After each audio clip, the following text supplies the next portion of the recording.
responsables associatifs, nous faisons patienter les médecins de terrain et ils ne voient rien venir, ils sont dans un flou le plus complet et donc on en arrive au stade où ils risquent de se démobiliser. En 1995, quand j'ai commencé à m'intéresser à la FMC pour le journal, on nous promettait déjà le décret que la FMC allait démarrer et maintenant on est en 2008 et on attend toujours un décret et maintenant je ne prononce plus.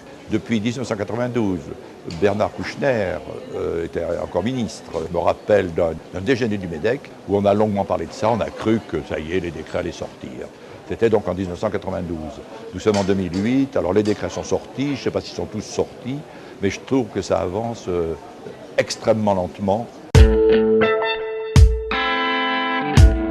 Puisque ça dure depuis si longtemps, c'est sans doute que les forces sont réparties et qu'il peut y en avoir qui prennent le dessus à un moment donné, puis d'autres qui ensuite vont pouvoir prendre le dessus dans un second temps. Bon, je pense que ça passe par les syndicats.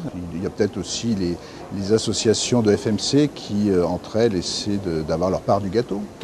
Et il y a les groupes de presse, notamment, qui voudraient être accrédités pour faire la formation médicale continue. Et qui ont besoin des labos pour vivre. Donc tout ceci est compliqué. J'ai du mal à dire qu'il y a un blocage, mais il est évident que si depuis 16 ans on n'avance pas plus vite, c'est qu'il y a probablement des blocages. Est-ce que ça va avancer? Oui.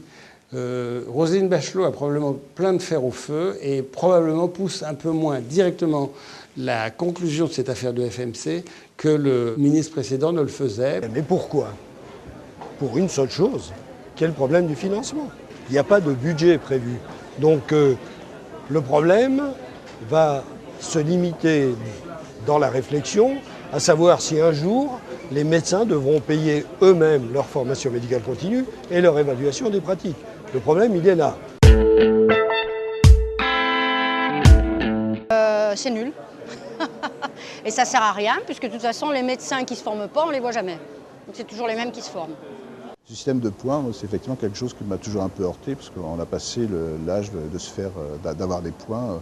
Je pense que c'est important que les médecins se responsabilisent et surtout aient des moyens de se former, plutôt des incitations pour se former et quelque chose de souple par rapport à la pratique quotidienne. Une évaluation intransigeante, autoritaire et bureaucratique de leurs pratiques, qui tiennent compte non pas de la réalité du terrain, mais de guidelines théoriques, ça leur fait peur. Bon, ça me paraît tout à fait normal qu'on nous oblige en quelque sorte à se former. Personnellement, je me forme spontanément. Je pense que certains confrères, effectivement, je pense que ça va les inciter à se former davantage. Je commence à m'y intéresser, c'est vrai, parce que je dois collecter un nombre optimal de points, tout simplement pour valider ma FMC. Mais je ne savais pas que le dispositif n'avait pas encore commencé. Mais j'ai déjà collecté des points en termes de FMC.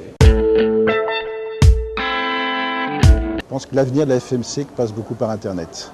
Parce que les médecins sont très pris par leur pratique et se déplacer pour un séminaire de 2 jours, comme je le fais parfois, c'est beaucoup de temps.